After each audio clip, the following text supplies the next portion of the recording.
ಅದೊಂದು ಪುಟ್ಟ ಊರು 30 ವರ್ಷಗಳ ಹಿಂದೆ ಮೊಳಕೆ ಹೊಡೆದಿದ್ದು ಇಂದು ಬೃಹತ್ ಆಲದ ಮರವಾಗಿ ಬೆಳೆದು ಅನೇಕ ಪ್ರತಿಭಾವಂತ ವಿದ್ಯಾರ್ಥಿಗಳಿಗೆ ನೆರಳು ಕೊಡುತ್ತಿದೆ. ಹೌದು, ಭದ್ರಾವತಿ ನಗರದ ಜಂಜಾಟ ಇರದ ಹಸಿರಿನ ಮಡಿಲಿನ ಗಾಂಧಿನಗರದಲ್ಲಿ ಮುಗಿಲೆತ್ತ ಇರುವ ಕಾಲೇಜಿನ ಹೆಸರೇ ಸೆಂಟ್ ಜೋಸೆಫ್ ಕಾಲೇಜ್.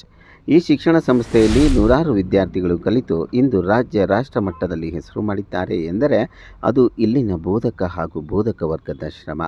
ಹಾಗಾಗಿಯೇ ಸೋಮವಾರ ಈ ಹಿಂದೆ ಓದಿದ ಕಾಲೇಜಿನ ವಿದ್ಯಾರ್ಥಿಗಳಿಗೆ ಮಯೂರ ದೀಪ ಎಂಬ ಹೆಸರಿನಲ್ಲಿ ಪ್ರತಿಭಾ ಪುರಸ್ಕಾರ ಹಮ್ಮಿಕೊಂಡಿದ್ದಾರೆ. ಈ ಕಾಲೇಜಿನಲ್ಲಿ ಶಿಸ್ತು ಸೇರಿದಂತೆ NET JEEಗೆ ಕೋಚಿಂಗ್ ಕೊಡಲಾಗುತ್ತದೆ. ಅಲ್ಲದೆ ಕಡಿಮೆ ಶುಲ್ಕದಲ್ಲಿ ಉನ್ನತ ಮಟ್ಟಕ್ಕೆ ಏರಲು ಈ ಕಾಲೇಜು ಸಹಕಾರಿಯಾಗಿದ್ದು ಹಿಂದುಳಿದವರನ್ನು ಮುಂದೆ ತರಲು ಸಹಕಾರಿಯಾಗಿದೆ. ಇನ್ನು 3 ವರ್ಷದಿಂದ ಟಾಪರ್ ಬರಲು ಈ ಕಾಲೇಜಿನ ಆಡಳಿತ ಮಂಡಳಿ ಅವಿರತವಾಗಿ ಶ್ರಮಿಸಿದೆ. ಹಾಗಾಗಿ ಇಂದು ಭದ್ರಾವತಿ ಪ್ರತಿಷ್ಠಿತ ಕಾಲೇಜಾಗಿ ರೂಪುಗೊಂಡಿದ್ದು ವಿಭಿನ್ನ ಕಾರ್ಯಕ್ರಮಗಳನ್ನು ಮಾಡುತ್ತಿದೆ. ಅದರ ಮೊದಲ ಭಾಗವಾಗಿ ಮಯೂರ ದೀಪವನ್ನು ಅದ್ಧೂರಿಯಾಗಿ ನಡೆಸುತ್ತಿದೆ.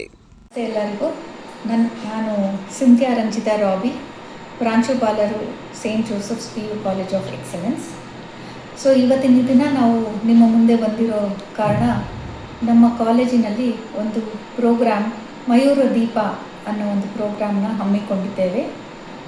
ಇದೇ ಸೋಮವಾರ 29ರಂದು ದೈವಜ್ಞ ಕಲ್ಯಾಣ ಮಂಟಪದಲ್ಲಿ ನಮ್ಮ ಒಂದು ಕಾರ್ಯಕ್ರಮ ನಡೆಯಲಿದ್ದು, ಈ ಪ್ರೋಗ್ರಾಮು ಮಯೂರ ದೀಪ ಅಂತ ನಾವು ಹೇಗೆ ಹೆಸರು ಇಟ್ಟಿದ್ದೀವಿ ಅಂತಂದರೆ, ಮಯೂರ ದೀಪ ಅನ್ನೋದು ಒಂದು ಪ್ರೈಡ್, ಒಂದು ವಿಸ್ಡಮ್, ಒಂದು ಎಕ್ಸಲೆನ್ಸಿನ ಪ್ರತಿರೂಪ ಆಗಿರುತ್ತೆ. ಸೊ ನಮ್ಮ ಕಾಲೇಜು 6ನೇ ವರ್ಷ ನಡೆಯುತ್ತಿದೆ. ಈ 6ನೇ ವರ್ಷ ಸತತವಾಗಿ ನಾವು ತಾಲೂಕು ಟಾಪರ್ಸ್ ಆಗಿ ನಾವು ಒಂದು ಒಳ್ಳೆಯ ಒಂದು ರಿಸಲ್ಟನ್ನು ಕೊಟ್ಟಿದ್ದೇವೆ.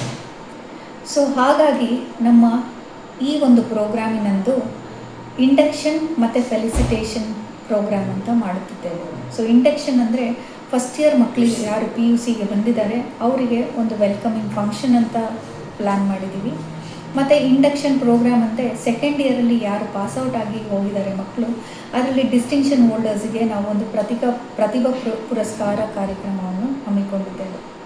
ಸೊ ಈ ಕಾರ್ಯಕ್ರಮ ಮಾಡುತ್ತಿರೋ ಮೇನ್ ಉದ್ದೇಶ ಏನು ಅಂತಂದರೆ, ನಮ್ಮ ಇವಾಗಿನ ಬಂದಿರೋ ಯುವ ಮಕ್ಕಳು ಫಸ್ಟ್ ಇಯರಿಗೆ ಅವರಿಗೆ ಒಂದು ಇನ್ಸ್ಪಿರೇಷನ್ ಆಗಿರಲಿ, ಹೇಗೆ ನಾವು ಸಾಧನೆ ಮಾಡಬೇಕು, ಹೆಚ್ಚು ಮುಂದೆ ನಾವು ಹೇಗೆ ಹೊರಿಬೇಕು ಅನ್ನೋ ಒಂದು ಹಿಂದಿನ ಅಚೀವ್ ಮಾಡಿರೋ ಮಕ್ಕಳನ್ನು ನೋಡಿ ಕಲೀಲಿ ಅನ್ನೋದಕ್ಕೋಸ್ಕರ ಇದನ್ನು ಮಾಡ್ತಿದ್ದೇವೆ. ಈ ಕಾರ್ಯಕ್ರಮದಲ್ಲಿ ನಮ್ಮ MLA ಆದಂಥ ಸಂಗಮೇಶ್ವರ್ ಸರ್ ಮತ್ತು ಅವರ ಮಗ ಗಣೇಶ್ ಸರ್ ಹಾಗೂ ನಮ್ಮ motivational speaker doctor Rahul Devaraj, so ಅವರು ಒಂದು ಒಳ್ಳೆಯ ಫಿಸಿಷಿಯನ್ ಹಾಗೂ ಅವರು ಎಲ್ಲ ಮಕ್ಕಳಿಗೂ ಒಂದು ಮೋಟಿವೇಶ್ನಲ್ ಯೂತ್ ಐಕಾನ್ ಆಗಿದ್ದಾರೆ. ಸೊ ಇವರು ಎಲ್ಲರೂ ನಮ್ಮ ಕಾರ್ಯಕ್ರಮಕ್ಕೆ ಬರುತ್ತಿರೋದು ನಮಗೆ ಹೆಮ್ಮೆಯ ವಿಷಯವಾಗಿದೆ. ಸೊ ಈ ಕಾರ್ಯಕ್ರಮಕ್ಕೆ ನಿಮ್ಮೆಲ್ಲರಿಗೂ ಸ್ವಾಗತಿಸುತ್ತೇವೆ.